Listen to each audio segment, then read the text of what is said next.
Hey guys, Tepcocyclerepair. So I'm back on the Ram Promaster City that I use for my motor van. I'm doing the driver's side engine mount. It's actually a transmission mount, I believe they call it.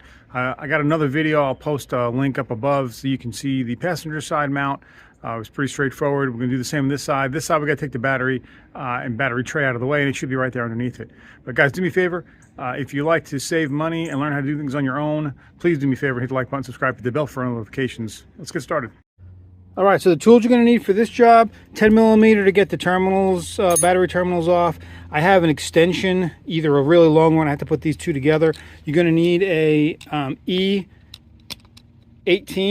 All right, that's for the actual mounts and the bolts that hold on the engine mount.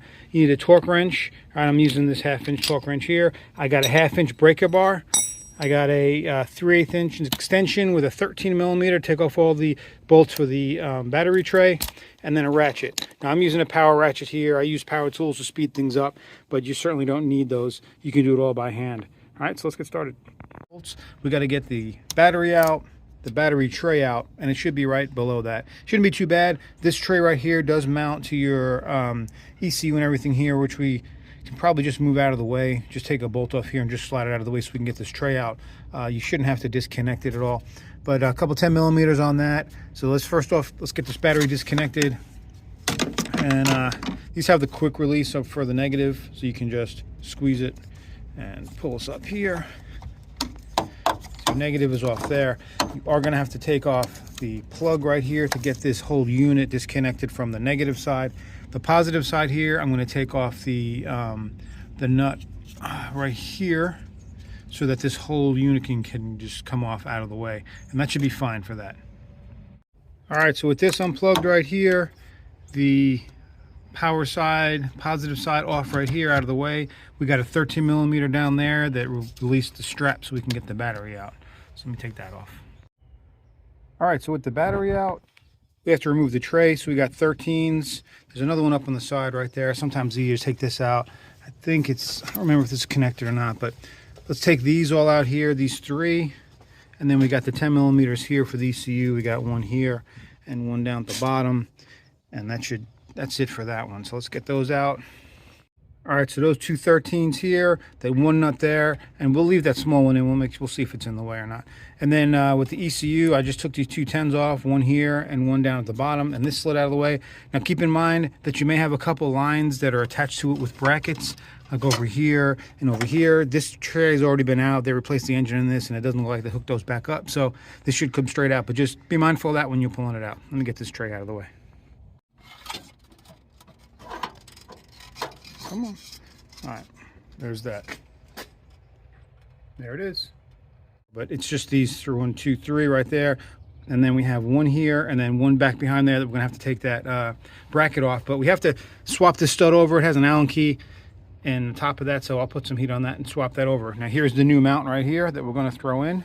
So let's get that other 13 and get that bracket off in the corner. This one right here, and then we'll take a look. All right, so with that bracket out, we got the 3 there, 1 there, and then 1 in the back. All right, so let's get these off. Now again, I got the jack underneath, supporting the transmission and engine, block of wood. That'll be fine. Let's break these off. All right, so that lower nut right there, the stud that's in this mount, I heated it up and it still broke my Allen off in it. So I'm gonna leave that one alone and just get a threaded bolt for this. See, it tore my knuckles up a little bit too. But I'm just going to get it threaded. This is a threaded hole, so we'll just get a threaded bolt for that one. That's no problem. All right, so let's move on. All right, guys, so these big ones down here are E18s.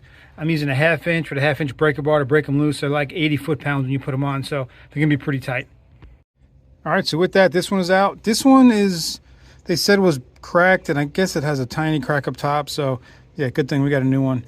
Let's drop it in. All right, so as far as torque on these, probably one of the hardest bits of information to find online because I have everything from 59 foot-pounds to 82 foot-pounds.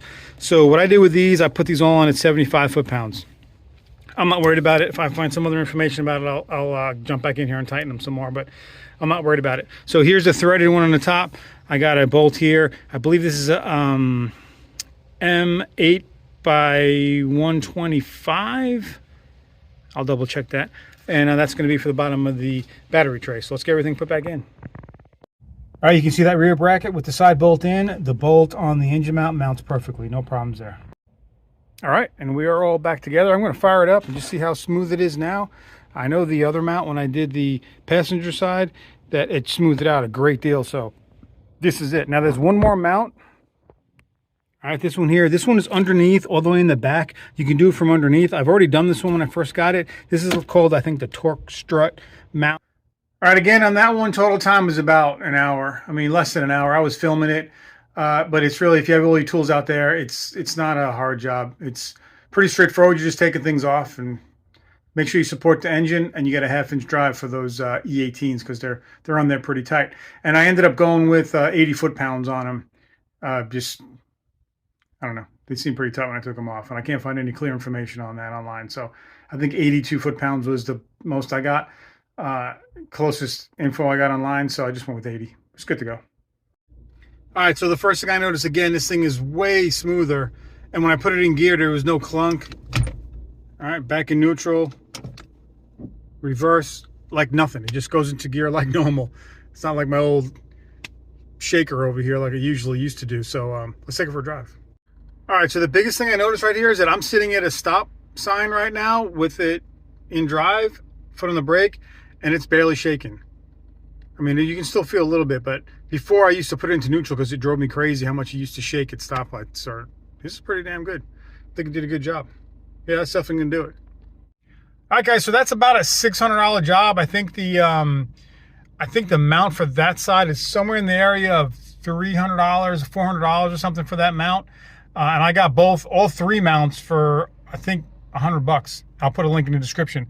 But the labor to do just the two front ones on the engine and not the lower one was $1,200 for the labor and mounts. So we just saved a bunch of money. So anyway, guys, I hope this helps you out. Please hit the like button, subscribe, hit the bell for further notifications. Until next time, Tepcocyclerepair.